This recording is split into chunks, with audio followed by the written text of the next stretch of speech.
अस्सलामुअलैकुम everyone, this is me Syed Zain Ali और मैं आपको पढ़ाने जा रहा हूँ 9th क्लास की फ़िज़िक्स की बुक जो कि सिंध टेक्स्ट बुक की है। और जैसे कि आप लोग जानते हैं कि 9th क्लास की फ़िज़िक्स की बुक में टोटल 9 चैप्टर्स हैं जिन्हें हम बिल्कुल क्रिस्टल क्लियर तरीके से समझेंगे और अंडरस्टैंड करेंगे। और उसके अंदर जो फर्स्ट चैप्टर है हमारे पास, आप देख सकते हैं साइड में, फर्स्ट चैप्टर है हमारे पास फिजिकल क्वांटिटीज़ एंड मेजरमेंट। तो फिजिकल क्वांटिटीज़ मेजरमेंट में हम क्या क्या चीज़ें सीखेंगे ये भी आपको भी पता लग जाएगा। और बेसिकली हमें एक चीज़ इस वीडियो के अंदर जाननी है कि एक्चुअली फिजिक्स है क्या जो हम पढ़ रहे हैं। तो 4th क्लास से आप साइंस पढ़ते हुए आ रहे हैं, ठीक है। तो साइंस बेसिकली जो हम साइंस पढ़ते हैं ये साइंस की सारी ब्रांचेज हैं, फिजिक्स, बायोलॉजी, केमिस्ट्री, ये सब साइंस की ब्रांचेज हैं। और 9th क्लास में आने के बाद इन ब्रांचेस को अलग कर दिया जाता है, सेपरेट कर दिया जाता है ताकि हम इन्हें अलग अलग तरीके से समझ सकें। तो हम फिजिक्स पढ़ रहे हैं तो फिजिक्स के अकॉर्डिंग मेरे पास एक डेफिनेशन है, physics is the branch of science the nature represent it mathematically and conclude with experiment. अच्छा, यही डेफिनेशन आपको आपकी फिजिक्स की बुक में भी मिल जाएगी, जो ब्लू बॉक्स के अंदर यहाँ दिया हुआ है। ये डेफिनेशन है, वही डेफिनेशन मैंने यहाँ पर ली है। तो अब ये देख सकते हैं कि मैंने लिखा है कि इंट्रोडक्शन। तो इंट्रोडक्शन में हम फिजिक्स के इंट्रोडक्शन के अंदर मैं आपको ये बताता चलूँ कि physics is the branch of science के, फिजिक्स साइंस की क्या है, ब्रांच है, फिजिक्स साइंस की ब्रांच है जो हम पढ़ रहे हैं। और इसके अंदर हम क्या करते हैं, इसके अंदर हम मैथमेटिकली इंफॉर्मेशन को कलेक्ट करते हैं और इसे एक्सपेरिमेंट के जरिए प्रूव करते हैं। तो ये इस डेफिनेशन के अंदर यही कह रहा है कि physics is the branch of science, branch of science the nature represented mathematically and conclude with experiment, किसको एक्सपेरिमेंट के जरिए प्रूव करते हैं। तो एक डेफिनेशन मेरे पास ये है कि it is a branch of physical science. तो यहाँ थोड़ा सा हमारे पास एक चेंज आता है कि it is a branch of physical science की फिजिकल साइंस है क्या। तो फिजिकल साइंस क्या है बेटा, देखो साइंस की होती है टोटल बहुत सारी ब्रांचेस हैं, ठीक है। हम जो पढ़ रहे हैं ना वो हम देखते हैं कि बेसिक ब्रांचेस जो है जिनमें से काफ़ी सारी ब्रांचेस अलग अलग, या इन ब्रांचेस में से ब्रांचेस निकलती हैं, ठीक है। तो ये जो ब्रांच है हमारे पास, ये physical science and biological science, जो हमारे पास 2 बेसिक ब्रांचेस हैं। तो इसके अंदर आप देख सकते हैं कि फिजिकल साइंस के अंदर हम क्या पढ़ रहे हैं, फिजिकल साइंस के अंदर पढ़ते हैं नॉन लिविंग थिंग्स के बारे में। कौन से बारे में, नॉन लिविंग थिंग्स के बारे में हम इसमें पढ़ते हैं। और बायोलॉजिकल साइंस के अंदर हम पढ़ते हैं लिविंग थिंग्स के बारे में। तो अब यहाँ पर भी यही कह रहा है कि it is a branch of physical science in which we study about interaction between matter and energy. अब आप थोड़े से कंफ्यूज हो रहे होंगे कि ऊपर कहा गया था कि nature represent mathematically and conclude with experiment, के नेचर को मैथमेटिकली नॉलेज को कलेक्ट कर रहे हैं, ठीक है, और उस एक्सपेरिमेंट के जरिए प्रूव कर रहे हैं। अब यहाँ कह रहे हैं कि भाई ये interaction between matter and energy बताता है। तो ये मैटर और एनर्जी कैसे मिलकर साथ काम कर रही है, मैटर और एनर्जी कैसे मिलकर साथ काम कर रही है, तो जो फिजिक्स के अंदर हम पढ़ रहे हैं।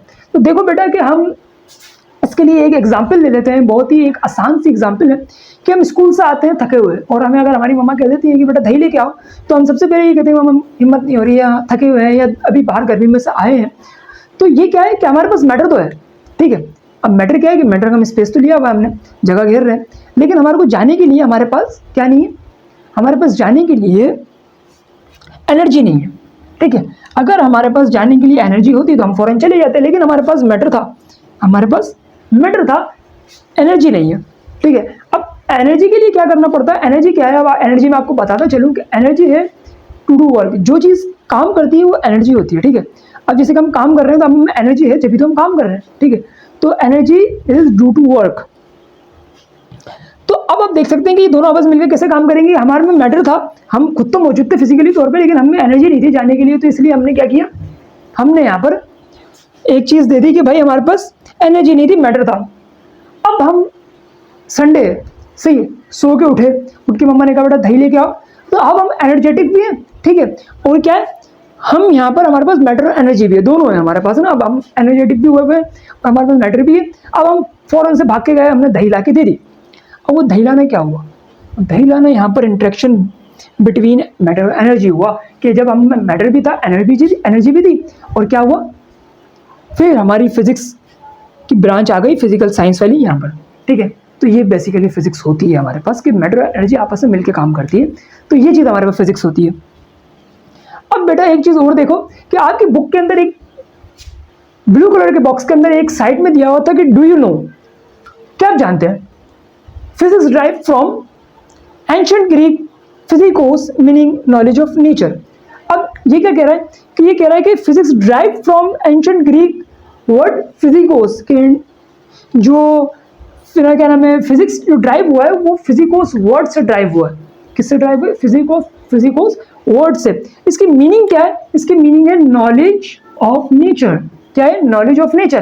कि हम नेचर की नॉलेज को इसमें क्या करते हैं, इसमें नेचर की नॉलेज को हम क्या नाम है, ऑब्जर्व करते हैं, ठीक है, कलेक्ट करते हैं नेचर की नॉलेज को। तो नेचर की नॉलेज को कलेक्ट करते हैं, तो इसलिए हमने इसको यहाँ पर, इसकी मीनिंग होगी, फिजिकोस की मीनिंग भी यही है कि नेचर ऑफ नॉलेज। तो आपको पता लग गया कि बेसिकली फिजिक्स क्या है, फिजिक्स का इंट्रोडक्शन पता लग गया, और इसी के साथ हमारी वीडियो का भी होती है ख़त्म। अगर इसके अकॉर्डिंग आपको कुछ भी मुश्किल लगा हो या आपको कुछ भी समझ नहीं आया हो, और अगर आपको ये प्रॉपर, मतलब मेरी राइटिंग थोड़ी सी ऐसी है, अगर आपको नहीं समझ में आई तो मेरा ये व्हाट्सएप नंबर आपको नीचे आ रहा है, मैं आपको ग्रुप में ऐड कर दूंगा।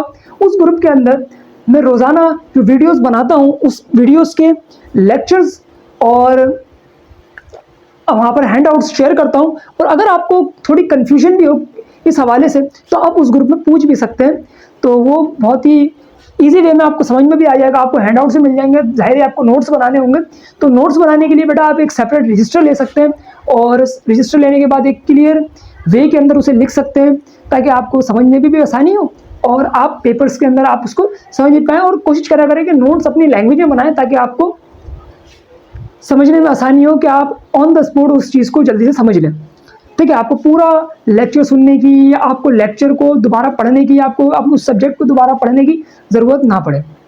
Thank you.